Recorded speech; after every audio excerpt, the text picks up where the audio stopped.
Hello everyone. তো আগামীকাল হচ্ছে সোনুর বার্থডে। তো বাবান আর আমি এখানে কিছু মার্কেটিং করতে বেরিয়েছি, আর বাড়িতে এসে পেয়ে গেছে বাবানের খিদে। মুড়ি আর মাংস মেখে দিচ্ছি।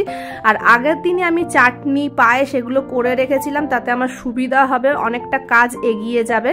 আর রাত্রে ডিনারে ছিল লুচি, ফুলকপি আলুর তরকারি। আর 12টা বেজে গেছে, এখানে সোনুর কেক কাটিংয়ের সময় এসে গেছে। দেখো সোনুকে নিয়ে আসছে ও দাদা দিদি দুজন মিলে চোখ বন্ধ করে।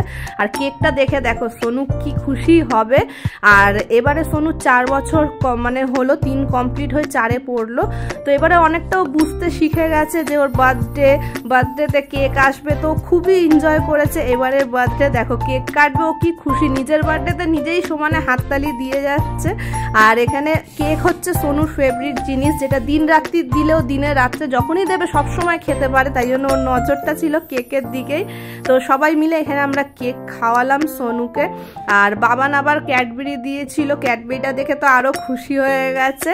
আর দেখো সারাক্ষণ ওর মানে নজরটা কেকের দিকেই রয়েছে। খুব খুব মজা করেছে সোনু। আর আরও ভিডিও আসতে চলেছে সোনুর বার্থডের ব্লগগুলো, আশা করি তোমাদের সেগুলো ভালো লাগবে। আর একটু ওয়েট করতে হবে, এর পরের ভিডিওটাই আমি তোমাদের সাথে শেয়ার করব সোনুর বার্থডেতে কেমন আমরা এনজয় করলাম, সোনু কেমন এনজয় করলো। বাই বাই, আবার দেখাবে নেক্সট।